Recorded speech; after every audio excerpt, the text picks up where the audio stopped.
કોન્સ્ટેબલની હત્યા સહિત ધાડ લૂંટ અને હત્યા જેવા અતિ ગંભીર 26 જેટલા ગુનાઓમાં સંડોવાયેલા અને 15 વર્ષથી પોલીસ જાપ્તામાંથી ભાગી છૂટેલા પારગી ગેંગના મુખ્યને ક્રાઇમ બ્રાન્ચે ઝડપી પાડ્યો છે.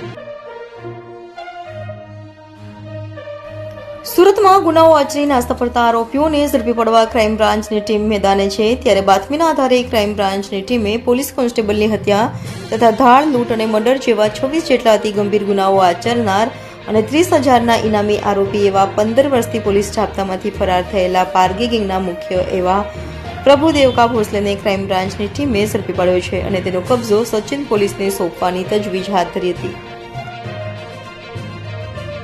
सन 2004-5માં સુરત શહેર, સુરત ગ્રામ્ય, તાપી, નવસારી અને ભરૂચ જિલ્લામાં એક પારગી ગેંગનો આતંક હતો. એને અસંખ્ય લૂંટધાડ અને લૂંટધાડ સાથે મર્ડરના પણ અનેક બનાવો બનેલા હતા. જેમાં મુખ્યત્વે કહીએ તો ઉચ્છલ પોલીસ સ્ટેશનની હદમાં ધાડ પાડતી વખતે હાઈવેમાં જ્યારે આ લોકો રોબરી કરતા હતા ત્યારે પોલીસ આવી જતા પોલીસના એક જવાનને પણ આ લોકોએ મારી નાખ્યો હતો અને ઇન્સાસ રાઇફલ લૂંટી લીધી હતી. સચિન પોલીસ સ્ટેશનમાં પણ 2 રાહદારીઓ મોટરસાઇકલ લઈને પસાર થતા હતા, એમને પથ્થર મારી રોકી અને એમાંથી પણ એકનું મર્ડર કરી દીધું હતું. 25થી 26 બનાવો લૂંટધાડના હતા જે આખી પારગી ગેંગનો આતંક મચાવેલો હતો, જેમાં પોલીસ કોન્સ્ટેબલના મર્ડર સાથેનો પણ બનાવ હતો. આ ગેંગ પકડાયા ગઈ હતી અને આ પકડાયા બાદ 2008માં વડોદરાથી અહીંયા જાપ્તામાં લાવતા હતા ત્યારે પાલેજ પાસેથી આખી ગેંગ આમાંથી અમુક લોકો ભાગી ગયેલા હતા.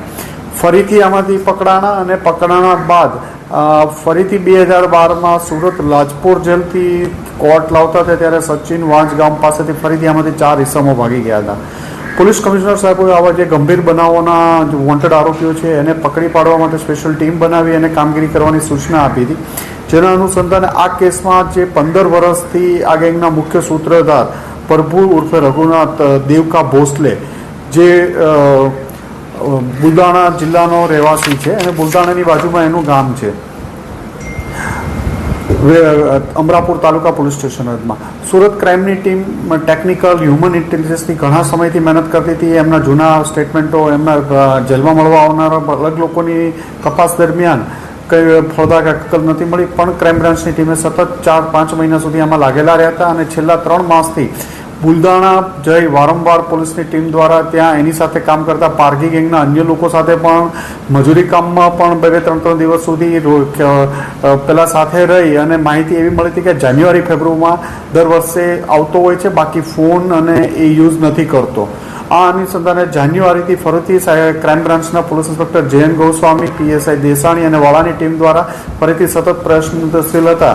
એ દરમિયાન આ પકડાઈ ગયેલ છે અને એમની પૂછપરછ અત્યારે ચાલુ છે.